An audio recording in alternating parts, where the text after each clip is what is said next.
Hi guys, welcome to Office Blokes React. I'm Office Bloke Dave. I'm Office Bloke Mike. I'm Office Bloke Daz. Collectively, we are the Office Blokes. Right. It's a Patreon request. We are the Office Blokes. What we got going on at the moment? Someone, Daz, Mike. Yeah, we got loads of stuff going on. We got new channels coming. Dave's got a channel. I've got a channel. Ooh, go over there. What's yours?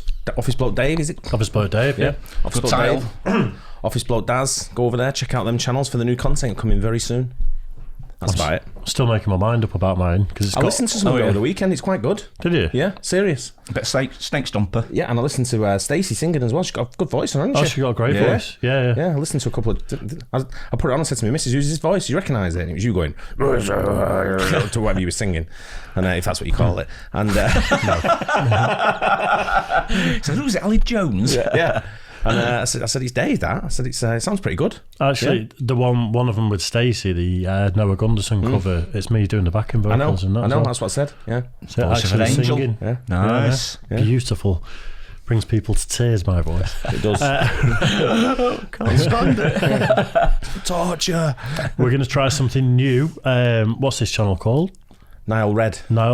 Aluminium and Mercury. It looks sciencey. It is very sciencey. Like a bit of that, don't we? Yeah, which we do. We do like to dip our toe in. So not aluminium and mercury. Just don't tip your toe in mercury. No, don't do that. Burn it. Alert that. Yeah. Anyway, let's get into it. So aluminium and mercury. Aluminum.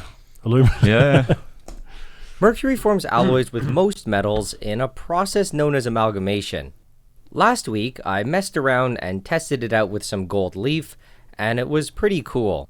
This time though, I'm gonna see what happens when I add it to aluminum. It's supposed to be quite destructive, which is why you're not allowed bringing mercury on a plane. So I went to Home Depot and I bought a strip of aluminum. I cut out a small section and drilled a hole about halfway through. This little crater is important because mercury is super annoying, and without it, it would just slide off the plate. Under normal conditions, aluminum is surrounded by a protective oxide layer. Metallic mercury isn't able to penetrate through this barrier. What do you think will happen? I think with no accelerant or anything, I'm not sure anything's going to happen. But what is he going to put a charge through it or heat it? Or... Yeah, I'm not sure. I base that off no knowledge whatsoever. I went on a security course once, and there was an issue with one of the aircraft. And what had happened was someone had took on a clock, like I don't know, one of these like weather vane clock type things. Oh yeah. And broke it on the plane, and the mercury had spilled out. But it had just gone down the side of the carpet. And she never said anything. She never mentioned it to any crew or anything. And it fucking corroded, made a massive crack in the side of the aircraft. Jesus, really? Yeah. Wow, that's terrifying. Yeah, I know. Absolutely. So and that's why you're saying there you're not allowed to take it on aircraft anymore. And that's why. Yeah. I'm assuming because it's aluminium, it's fairly sort of like light, sort of thin metal, isn't it? It's quite pliable. So I don't know whether it's just mercury's like very burn corrosive through it or something. Or it's very corrosive. But I think in certain elements that meet and they make different things, don't they? Yeah. It's like it's pretty bizarre. Ebony and ivory and things like that. Yeah. So it kind of does nothing. Oh. Sometimes it's possible to get things going by manually scratching away the oxide layer. I tried doing this about 2 or 3 times, but it wasn't working for me. Weird stuff. I even tried to brute force things isn't it using a strange? drill, but that didn't get things going either. I thought that maybe it was just super slow to get started, so I went to lunch and I left it for about an hour. When I came back, nothing had changed, so clearly I have to use a different strategy. Instead of trying to remove the oxide layer mechanically, I'm gonna try to do it chemically. So I took out all the mercury and I added some dilute hydrochloric acid. The hydrochloric acid quickly reacts with the oxide layer and dissolves it away. This exposes fresh aluminum metal, which also reacts with the acid. I let it go for about a minute, and then I get rid of the acid. With the acid gone, we'll start to reform the oxide layer, so it's important to add the mercury quickly. The amalgamation started almost right away, but it's really hard to see. In the reflection, you can see me lean over to get a better look, and I noticed some very small hairs forming between the aluminum and the mercury. In real time, this process is really slow, so I set things up for a time lapse.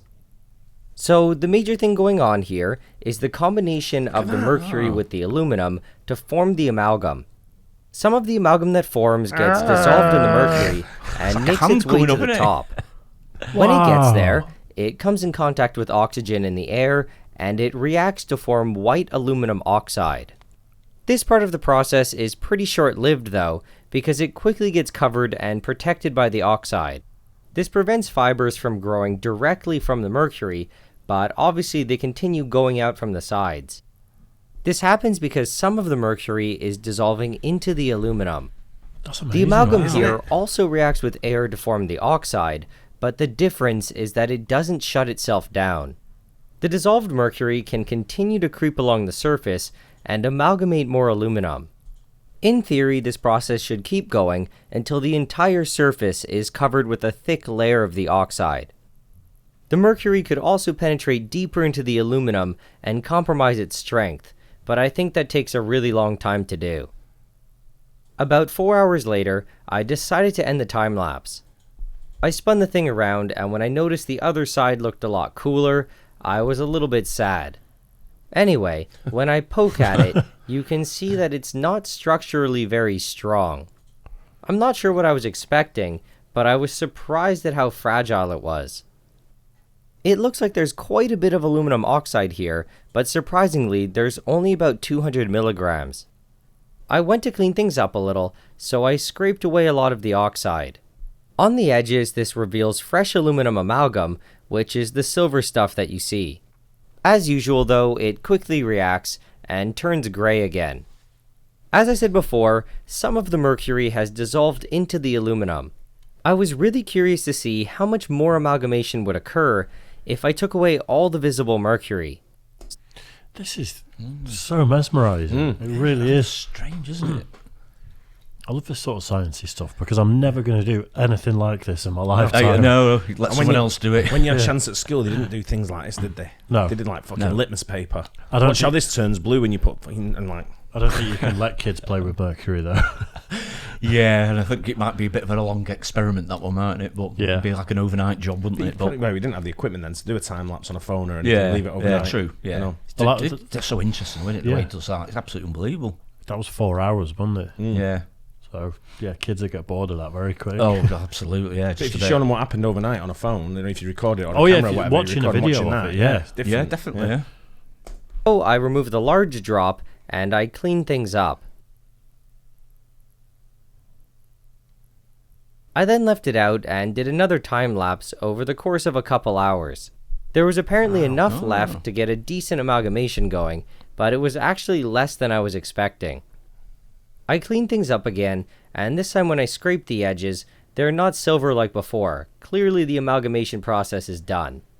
I think the reason that it stops is because all the mercury that's present is amalgamated with aluminum, but it's hidden under the oxide layer. Without the main drop in the middle, we don't have excess mercury to creep out and continue making more amalgam. It also might be possible that small amounts of mercury are taken away as the fibers grow, but I don't know if that actually happens. Anyway, I'm gonna go ahead and react things again because I want to highlight something. So like before, to get things going, I clean it up with some hydrochloric acid. Then I add the mercury back, but this time, instead of doing things dry, I add some water. This prevents any cool oxide fibers from forming, but I want you to notice is the bubbling that's occurring. Instead of reacting with air, it's reacting with the water here to form aluminum hydroxide and hydrogen gas. I was initially only expecting bubbles to come from below the mercury, but they're actually coming from everywhere. What this tells me is that there was still some amalgam present, and it was just trapped under the gray oxide. When I went to clean up the mercury this time, it was actually more of a pain than usual.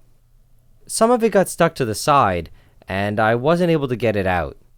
Instead of letting it go to waste though, I just decided to do another time lapse. And I'm glad I did, because although this one is shorter, I think it's cooler than the first one. Mad, isn't it? Yeah. It's like hair. Someone's head, back of someone's head. Isn't it? Doesn't look real, does it? No. It's so strange. When it was done, I cleaned it up just like the last one, but there were still some little mercury bits left over. I think they were just covered with way too much oxide and weren't really able to interact with the aluminum. I was curious to see how much damage was done, so I cut the plate in half. When I take a look on the side, it doesn't look like it went deep at all, and it was really just surface level. I cleaned up one of the sides, and we can see that again, it really didn't do that much damage. I imagine to really destroy the aluminum, the mercury would have to sit there for quite a long time, or we would have to continually remove the oxide that forms. In terms of its application, aluminum amalgams are commonly used in chemistry for reduction reactions. As we saw earlier, metallic mercury wasn't amazing at attacking the aluminum, so for these reactions, we usually use a soluble mercury salt. The general idea here is that mercury keeps exposing fresh aluminum, which really likes to donate electrons. A somewhat common but highly illegal use of this reaction is in the production of MDMA. Anyway, I think that's about it for this video. Let me know if you'd like to see me try something else in terms of aluminum amalgams, and tell me some other metals you'd like to see me try. Oh, loads more. Now, just for a quick shout out, you guys should check out the website that was made by one of my patrons. Going to be that. Very good. Just absolutely Bizarre, mesmerising, Isn't it? And what a strange segue into making drugs. It's kind of weird. Scientists are weird, you aren't know. they? Especially with chemists and Yeah. like, people who fuck about with that kind of stuff. I'd hate to do stuff like that because I was always think they'd like explode or something like that, Yeah. or the gases coming off them. You think, you could be absolutely anything, couldn't they? Just throwing all different sort of like I materials don't think together. you just chuck stuff together. Health though. and I safety, think, Mike. Yeah, Clipboard out, safety goggles on. Absolutely, High yeah. vis. I think you Full got. lot, full lot. I think you got to have the appropriate training, Mike. I And I would don't think so. I don't think any of us possess that. No. I've got a BTEC you're in right chemistry. Oh yeah, you'll do. I'm a fuck. Oh, you're a professional darts player, though. I think I got C's in science at GCSE. Yeah, my science wasn't great. I did human biology. Human biology. Yeah. It's like making babies and stuff. Yep. I got thrown out for Did you? fucking Making pen babies. exploded. My pen exploded. Oh dear. I got thrown out of sex education in high school. Being serious. Trying it on with another pupil. He wasn't very happy either. Fiddling, yeah. Just like Graham. Just acting like an idiot in general. Oh dear. It was good that though, Yeah, wasn't it? it's so interesting. It really is. See? Yeah, it's really good. Can learn loads of fuzz. Yeah, Stick with us. Educational. Here for you. Did a science. Did a science, yeah. Do a science. Did the wrong one. Hope you guys enjoyed it. Don't forget to like and subscribe. Hit the bell, and we'll catch you on the next one. Cheers, guys. Cheers.